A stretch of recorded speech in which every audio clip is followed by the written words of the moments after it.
आज हम बात करेंगे परमाणु के क्वांटम यांत्रिकी मॉडल या फिर quantum mechanical model of atom की। इस मॉडल को पढ़ने से पहले हमें पता होना चाहिए कि क्वांटम यांत्रिकी यानी कि क्वांटम मैकेनिक्स क्या होती है।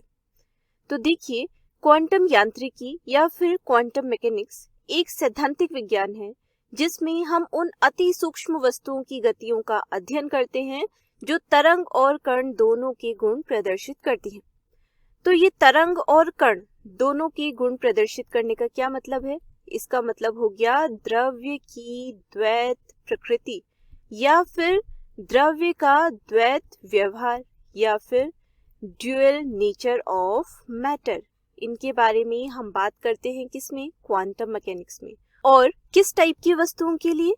अति सूक्ष्म वस्तुओं के लिए, है ना, जिनके बारे में जो क्लासिकल मैकेनिक्स है यानी कि जो चिरसम्मत यांत्रिकी है उसके द्वारा इसको स्पष्ट रूप से या सही रूप से इसका अध्ययन नहीं किया जा सकता है। इसीलिए किसकी बात होती है? क्वांटम मैकेनिक्स की बात होती है। और इसमें किसकी बात होती है? माइक्रोस्कोपिक पार्टिकल्स की या फिर अति सूक्ष्म कणों की, जैसे कि इलेक्ट्रॉन्स इत्यादि की।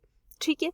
और इसमें अध्ययन किया जाता है उनकी वेव नेचर का और उनके पार्टिकल नेचर का, यानी कि ड्यूअल नेचर ऑफ मैटर का। ठीक है। तो अब हम देखते हैं कि जो परमाणु का क्वांटम यांत्रिकी मॉडल है वह क्या होता है। उसे समझने से पहले हम थोड़ा सा एक रिवीजन कर लेते हैं। देखिए, हम लोगों ने एक बात की थी कि जो परमाणु का क्वांटम यांत्रिकी मॉडल होता है उसके विकास में दो सिद्धांतों का अत्यधिक महत्व रहा। कौन कौन से सिद्धांत थे वे? हमने लास्ट लेक्चर्स में उन सिद्धांतों के बारे में बात की थी। द्रव्य का द्वैत व्यवहार किसके आधार पर? जो कि बताया गया था डी ब्रोगली संबंध के अनुसार, या फिर जो बताया था डी ब्रोगली ने अपनी समीकरण के अनुसार। ठीक है। यानी कि तरंग प्रकृति द्रव्य कणों की और कण प्रकृति द्रव्य कणों की। ठीक है।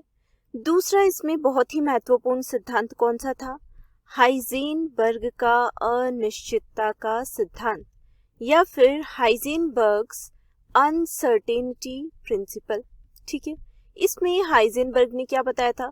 इसमें उन्होंने बताया था कि किसी कण की, और कौन सा कण? अति सूक्ष्म कण लाइक इलेक्ट्रॉन्स। ठीक है। तो इस टाइप के जो बहुत ही माइक्रोस्कोपिक पार्टिकल्स होते हैं उनकी एक ही समय में स्थिति और संवेग एक साथ सही ज्ञात करना इम्पॉसिबल है, यानी कि संभव नहीं है। ऐसा बोला था हाइजेनबर्ग के अनिश्चितता सिद्धांत के द्वारा। ठीक है। तो ये दो बहुत ही महत्वपूर्ण सिद्धांत थे जिनके माध्यम से जो परमाणु का क्वांटम यांत्रिकी मॉडल है उसके विकास की दिशा पॉसिबल हो पाई या बन पाई। ठीक है। अब इसी में आगे बढ़ते हुए एक फिजिसिस्ट थे इरविन श्रोडिंगर, या फिर लिखने के अकॉर्डिंग हम इन्हें बोल देते हैं इरविन श्रोडिंगर। ठीक है। तो ये एक फिजिसिस्ट थे जिन्होंने क्वांटम यांत्रिकी मॉडल के विकास में महत्वपूर्ण भूमिका निभाई। हम देखेंगे कि कैसे। तो इन्होंने वर्ष 1926 में यानी कि 1926 में इलेक्ट्रॉन की कणीय यानी कि पार्टिकल और तरंग यानी कि वेव नेचर दोनों को एक साथ लेते हुए एक परमाणुवीय मॉडल का विकास किया।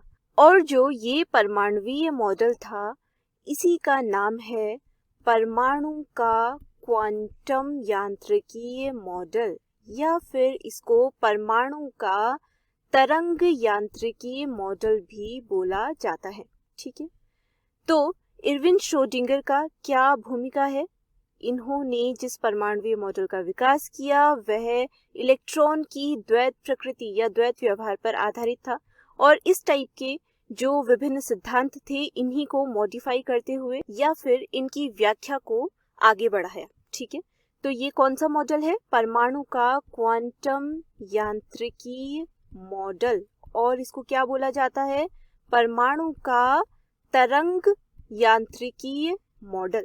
ठीक है। तो इतना हम लोगों को याद रखना है। हमें यहाँ पर एक बात और याद रखनी है कि तरंग यांत्रिकी यानी कि वेव मैकेनिक्स को ही क्वांटम यांत्रिकी या फिर क्वांटम मैकेनिक्स भी कहते हैं। तो इतना आप लोगों को समझ में आ गया। अब हम देखेंगे कि जो श्रोडिंगर ने इक्वेशन दी थी वह क्या थी। तो किसी ऐसे निकाय जिनकी समय के साथ में ऊर्जा परिवर्तित नहीं होती है, नहीं बदलती है जिनकी ऊर्जा, जैसे कि कोई परमाणु या फिर अणु, उसके लिए जो श्रोडिंगर इक्वेशन है उसे लिखा जा सकता है H psi, अभी ये टर्म्स क्या क्या हैं ये भी मैं आपको बताऊंगी, इक्वल्स टू E psi, ठीक है। तो इस प्रकार से इसको लिखा जाता है। वैसे जो श्रोडिंगर समीकरण है, जो अवकलन समीकरण है या फिर डिफरेंशियल इक्वेशन है, वह भी हम लिख सकते हैं, लेकिन वो आपके लिए बहुत कॉम्प्लिकेटेड हो जाएगी और आपके सिलेबस में अभी आपके लिए जरूरी नहीं है। आप आगे की क्लासेस में उसको पढ़ने वाले हो, फिजिक्स में भी, तो इसलिए अभी हम इसको जनरल फॉर्म में ही देखेंगे, ठीक है। तो जो यहाँ पर H कैप आपको ये नजर आ रहा है, ये होता है एक गणितीय संकारक या फिर ऑपरेटर, जिसे बोला जाता है हैमिल्टोनियन, ठीक है। तो आपको बस अभी इतना ही जानना है, ज्यादा कुछ इसमें नहीं जानना है। E क्या होता है? E तो आपको मालूम ही है, एनर्जी या फिर ऊर्जा, ठीक है। और जो ये psi आपको नजर आ रहा है, ये होता है वेव फंक्शन या फिर इसको बोला जाता है तरंग फलन। और जो ये श्रोडिंगर इक्वेशन है, इसके माध्यम से हम लोग ज्ञात करते हैं psi की वैल्यू या फिर तरंग फलन की वैल्यू। और जब हमें वेव फंक्शन या फिर तरंग फलन की वैल्यू पता चल जाती है, तो उसके माध्यम से हम लोग ज्ञात कर सकते हैं कि कोई इलेक्ट्रॉन कौन सी एनर्जी स्टेट में है, ठीक है। तो इलेक्ट्रॉन की एनर्जी स्टेट हम लोग ज्ञात कर सकते हैं इसके माध्यम से। इसके माध्यम से हम लोग ज्ञात कर सकते हैं इलेक्ट्रॉन की आकृति, ठीक है। तो इस प्रकार से ये जो श्रोडिंगर इक्वेशन है काफी महत्वपूर्ण है और इसका काफी योगदान है किसमें? क्वांटम मैकेनिक्स में, या फिर यूं कहें कि पूरा का पूरा योगदान है इसका, ठीक है। तो अब अगले लेक्चर में हम लोग बात करेंगे कि हाइड्रोजन परमाणु या फिर हाइड्रोजन एटम के लिए जो श्रोडिंगर इक्वेशन है या समीकरण है वह किस प्रकार से इम्पोर्टेंट है। तब तक आप इतना अच्छे से समझ लीजिए। अभी तक हम लोगों ने बात कर ली कि इरविन श्रोडिंगर ने इलेक्ट्रॉन की तरंग यानी कि वेव और कणीय प्रकृति यानी कि पार्टिकल नेचर दोनों को एक साथ लेते हुए एक परमाणुवीय मॉडल का विकास किया और इसे परमाणु का क्वांटम या तरंग यांत्रिकी मॉडल कहते हैं। आज हम देखेंगे कि जो श्रोडिंगर वेव इक्वेशन है उसको हाइड्रोजन परमाणु के लिए सॉल्व करने पर क्या प्राप्त होता है, ठीक है। तो सबसे पहले आज हम लोग देखेंगे कि जो श्रोडिंगर वेव इक्वेशन है या फिर जो उसका अवकलन समीकरण डिफरेंशियल इक्वेशन होती है वह क्या होती है। उसको ज्यादा हम लोगों ने विस्तार से या डिराइव करके तो नहीं जानना है, लेकिन बस एक बार उसकी इक्वेशन को हमने देखना है, ठीक है। तो चलिए इसके बारे में बात करते हैं। देखिए, जो श्रोडिंगर तरंग समीकरण है या फिर जिसे श्रोडिंगर वेव इक्वेशन बोला जाता है, उसे कुछ इस प्रकार से लिखा जाता है, ठीक है। यहाँ पर ये सब जो हम लोगों ने टर्म्स लिखे हैं ये क्या क्या हैं ये भी मैं आपको बताती हूँ, लेकिन उससे पहले हमें ध्यान में रखना है कि ये जो श्रोडिंगर वेव इक्वेशन है ये अभी हमारे सिलेबस में नहीं है, तो इस पर ज़्यादा हम लोग विस्तार से बात नहीं करने वाले हैं, ना ही इसका डेरिवेशन देखने वाले हैं, क्योंकि ये आपके लिए काफ़ी कॉम्प्लिकेटेड हो जाएगा, ठीक है, और बहुत ही टफ है ये। तो इसको बस एक बार ध्यान से देख लेना है और इसके आगे की बातें हम लोगों ने ज़्यादा अच्छे से समझनी है, ठीक है। तो देखिए, यहाँ पर जो ये x, y और z है ये हैं कार्तीय निर्देशांक या फिर कार्टेशियन कोऑर्डिनेट्स। ये सब आपने मैथमेटिक्स में पढ़ा होगा, ठीक है। m है यहाँ पर इलेक्ट्रॉन का द्रव्यमान, पाई की वैल्यू आपको मालूम होती है 3.14 या फिर 22/7, ठीक है। कैपिटल E यहाँ पर जो है वह प्रदर्शित कर रहा है इलेक्ट्रॉन की कुल ऊर्जा या फिर एनर्जी, और जो V है ये है इलेक्ट्रॉन की कुल स्थितिज ऊर्जा या फिर पोटेंशियल एनर्जी, ठीक है। और psi आपको पता ही है क्या होता है, ये हमने इससे पहले के लेक्चर में भी जाना था, है ना। psi होता है तरंग फलन, किसका? इलेक्ट्रॉन का, ठीक है, या फिर वेव फंक्शन, ठीक है। और जब हम इस समीकरण को हल करते हैं तो हम इस psi का ही मान ज्ञात करते हैं, ठीक है। तो इस समीकरण को आपने देख लिया, ये है श्रोडिंगर वेव इक्वेशन जो कि अवकलन समीकरण के रूप में है यानी कि डिफरेंशियल इक्वेशन के रूप में है।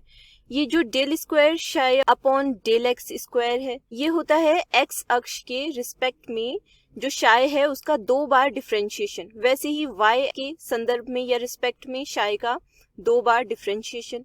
और वैसे ही z अक्ष के संदर्भ में psi का 2 बार डिफरेंशिएशन।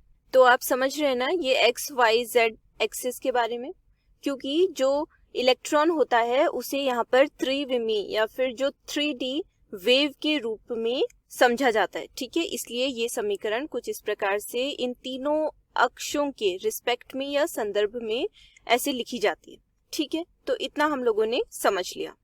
तो श्रोडिंगर समीकरण को हाइड्रोजन परमाणु के लिए जब सॉल्व किया जाता है तो इससे 3 संभव ऊर्जा स्तर प्राप्त होते हैं। ऐसे ऊर्जा स्तर जिनमें इलेक्ट्रॉन क्या कर सकते हैं, रह सकते हैं, और इन्हीं के संगत वेव फंक्शन या फिर तरंग फलन भी प्राप्त होते हैं, जिन्हें 3 क्वांटम संख्याओं के द्वारा दिखाया जाता है, जिसमें पहली होती है मुख्य क्वांटम संख्या या फिर जिसको बोला जाता है प्रिंसिपल क्वांटम नंबर, ठीक है।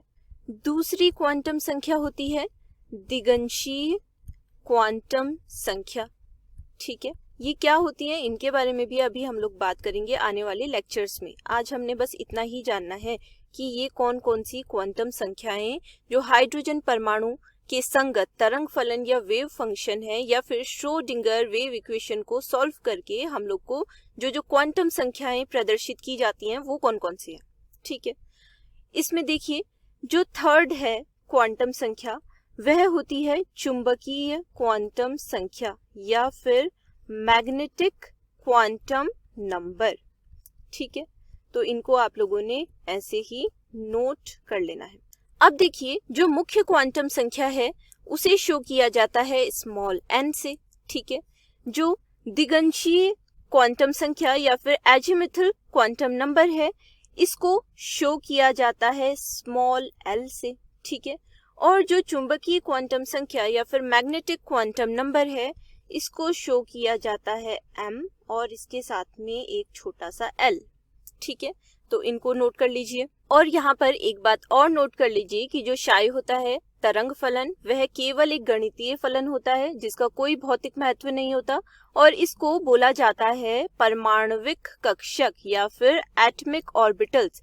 ये जो निर्देशांक होते हैं इलेक्ट्रॉन के उन पर डिपेंड करता है, ठीक है। तो उनके अनुसार ही जो कक्षक होंगे उनको बोला जाएगा परमाणविक कक्षक या फिर एटमिक ऑर्बिटल्स, ठीक है। तो इतना समझ गए। तो अब कुछ और इम्पोर्टेंट बातें भी नोट कर लेते हैं इससे रिलेटेड। देखिए इसमें पहला इम्पोर्टेंट पॉइंट है कि जो परमाणु के अंदर किसी बिंदु पर इलेक्ट्रॉनों के मिलने की जो प्रायिकता होती है वह मॉड psi स्क्वायर के समानुपाती होती है, ठीक है। इन पॉइंट्स को ऐसे के ऐसे ही नोट करते हुए चलना है और इनमें से ज्यादातर पॉइंट्स के बारे में हम आगे जब चैप्टर पढ़ते जाएंगे तो तब समझने वाले हैं। दूसरा पॉइंट है इसमें कि हाइड्रोजन इलेक्ट्रॉन एवं एकल इलेक्ट्रॉन स्पीशीजों अर्थात जो एकल इलेक्ट्रॉन वाले आयन होते हैं, जैसे कि हमने हीलियम आयन, लिथियम आयन के बारे में बात की थी ना, वैसे ही जिनके पास एक इलेक्ट्रॉन हो, ठीक है। ऐसे एकल इलेक्ट्रॉन स्पीशीजों की जो ऊर्जाएं होती हैं वे मात्र मुख्य क्वांटम संख्या यानी कि n पर निर्भर करती हैं, ठीक है। ये बात भी ध्यान रखने लायक है और ये ऐसा क्यों होता है ये हम जानेंगे, ठीक है, आगे। अब देखिए नेक्स्ट पॉइंट इसमें यह है कि जो बहु इलेक्ट्रॉन परमाणु होते हैं उनमें जो इलेक्ट्रॉनों की ऊर्जाएं होती हैं वे मुख्य क्वांटम संख्या यानी कि प्रिंसिपल क्वांटम नंबर के साथ साथ जो दिगंशी क्वांटम संख्या है यानी कि एजीमुथल क्वांटम नंबर l पर भी निर्भर करती है, ठीक है। जो ये बहु इलेक्ट्रॉन परमाणुओं के लिए इलेक्ट्रॉनों की ऊर्जाएं है ना, पहले इनकी गणनाएं पॉसिबल नहीं हो पा रही थी, बहुत ही कॉम्प्लिकेटेड हो रहा था। लेकिन फिर कंप्यूटर के माध्यम से जब इनकी गणनाएं हुई तो ये प्राप्त हुआ कि जो हाइड्रोजन परमाणु के लिए इलेक्ट्रॉन की ऊर्जा है और जो ये बहु इलेक्ट्रॉन परमाणु है इनमें जो इलेक्ट्रॉनों की ऊर्जा है उनमें ज्यादा भिन्नता नहीं है, बल्कि बस इतनी सी बात है कि जो बहु इलेक्ट्रॉन परमाणु होंगे उनमें जो नाभिकीय आवेश होगा वो भी क्या होगा, बढ़ता जाएगा, जिसकी वजह से जो उसमें कक्षक होंगे वो क्या होते रहेंगे, चिपके हुए होते रहेंगे, संकुचित होते रहेंगे, ठीक है। तो इस वजह से उनके लिए जो इलेक्ट्रॉनों की ऊर्जाएं हैं उन्हें ज्ञात करना कॉम्प्लिकेटेड हो जाता है, बाकी ज्यादा अंतर नहीं है, ठीक है। तो आज हम लोगों ने बात कर ली कि हाइड्रोजन परमाणु और जो श्रोडिंगर वेव इक्वेशन है उसका आपस में क्या संबंध है, ठीक है। अगले लेक्चर में हम लोग बात करेंगे कि जो परमाणु का क्वांटम यांत्रिकी मॉडल है उसके महत्वपूर्ण अभिलक्षण या फिर फीचर्स क्या क्या है। तब तक आप इतना अच्छे से पढ़ लीजिए।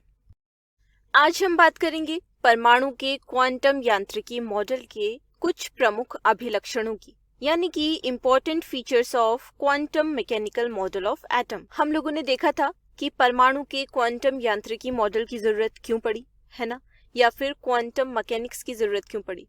क्योंकि जो क्लासिकल मैकेनिक्स होती है उसमें जो माइक्रोस्कोपिक पार्टिकल्स होते हैं जैसे कि इलेक्ट्रॉन आदि के बारे में कुछ स्पष्ट जानकारियां नहीं प्राप्त हो पा रही थी।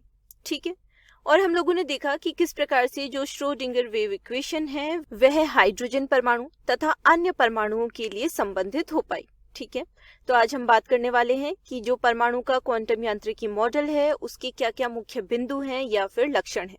तो इसमें जो पहला पॉइंट है वह है कि किसी परमाणु में इलेक्ट्रॉनों की ऊर्जाएं क्वांटित होती हैं। ठीक है, इसका मतलब है कि जो इलेक्ट्रॉनों की ऊर्जाएं हमें प्राप्त होंगी उनके कुछ विशेष या फिर विशिष्ट मान होंगे। ठीक है, क्वांटाइज्ड होंगी। ठीक है, दूसरा पॉइंट इसमें है कि जो ऐसे क्वांटित ऊर्जा स्तर होते हैं जिनमें इलेक्ट्रॉन रह सकते हैं या इलेक्ट्रॉन पाए जाते हैं उन्हें श्रोडिंगर वेव इक्वेशन या फिर श्रोडिंगर तरंग समीकरण के द्वारा प्राप्त किया जा सकता है। ठीक है, हमने देखा था कि जो शाई होता है श्रोडिंगर वेव इक्वेशन में वह क्या होता है, वेव फंक्शन या फिर तरंग फलन। ठीक है, उसके बाद नेक्स्ट पॉइंट है इसमें कि परमाणु के विभिन्न बिंदुओं पर इलेक्ट्रॉन के होने की प्रायिकता की संकल्पना की बात की जाती है इस क्वांटम यांत्रिकी मॉडल में। क्योंकि हम लोगों ने देखा था कि हाइजेनबर्ग का अनिश्चितता सिद्धांत क्या बोलता है, अनसर्टेनिटी प्रिंसिपल बोलता है कि जो इलेक्ट्रॉन होता है उसकी यथार्थ स्थिति का निर्धारण नहीं किया जा सकता है। तो इसलिए संभावना की दृष्टि से इलेक्ट्रॉन के होने की जो प्रोबेबिलिटी है या फिर प्रायिकता है उसकी संकल्पना की बात की जाती है। ठीक है, अगला पॉइंट इसमें है कि किसी परमाणु में इलेक्ट्रॉन के तरंग फलन यानी कि शाई को क्या बोला जाता है, इसे बोला जाता है परमाणु कक्षक। ठीक है, एटमिक ऑर्बिटल, ये हमने बात भी की थी इस बारे में। ठीक है, और क्योंकि किसी भी इलेक्ट्रॉन के लिए इस प्रकार के बहुत सारे कई तरंग फलन या फिर वेव फंक्शन संभव होते हैं, इसलिए उनके संगत परमाणविक कक्षक या फिर जो एटमिक ऑर्बिटल्स हैं वे भी संभव होते हैं। और हर कक्षक में इलेक्ट्रॉन की ऊर्जा जो होती है वह निश्चित होती है। ठीक है, और एक कक्षक में 2 से ज्यादा इलेक्ट्रॉन नहीं हो सकते हैं। ठीक है, इस बारे में हम आगे भी बात करेंगे, अभी इतना समझ लेना है। ठीक है, तो अब देखिए इसका जो एक लास्ट पॉइंट और हम लोग पढ़ने वाले हैं वह है कि परमाणु में किसी बिंदु पर जो इलेक्ट्रॉन है उसके होने की संभावना या फिर परमाणु में किसी बिंदु पर इलेक्ट्रॉन के मिलने की जो प्रायिकता है वह तरंग फलन यानी कि वेव फंक्शन के वर्ग या फिर इसको क्या लिख सकते हैं, शाई स्क्वायर के अनुक्रमानुपाती या फिर प्रोपोर्शनल होती है। ठीक है, और जो यहाँ पर ये शाई स्क्वायर है इसे बोला जाता है प्रायिकता घनत्व उस बिंदु पर। ठीक है, प्रायिकता घनत्व यानी कि प्रोबेबिलिटी डेंसिटी। ठीक है, तो इतनी बात समझ में आई आप लोग को। और जो ये शाई स्क्वायर का मान है ये हमेशा धनात्मक आता है, पहली बात तो ये। दूसरी बात ये कि परमाणु के जो अलग अलग बिंदु हैं उन पर जो शाई स्क्वायर की वैल्यू है उससे ये प्रेडिक्ट किया जा सकता है कि जो इलेक्ट्रॉन है उसके मिलने की जो अधिकतम प्रायिकता है या फिर उसके मिलने की जो मैक्सिमम पॉसिबिलिटीज हैं वह कहाँ पर है। ठीक है, तो ये तो थे कुछ परमाणु के क्वांटम यांत्रिकी मॉडल के प्रमुख अभिलक्षण। अब अगले लेक्चर में हम लोग बात करेंगे एटमिक ऑर्बिटल्स और क्वांटम नंबर्स के बारे में। अपने पाठ के बाकी वीडियोस देखने के लिए गूगल प्ले स्टोर से मोबाइल एप्लीकेशन डाउनलोड कीजिए विद्यासार। आप चाहें तो हमारी वेबसाइट पर भी जा सकते हैं www.vidyasar.com। यहाँ पर आपको केवल अंग्रेजी के नहीं विज्ञान और गणित के वीडियोस भी देखने को मिलेंगे। तो फिर बाकी वीडियोस के लिए मोबाइल एप्लीकेशन पर मिलते हैं।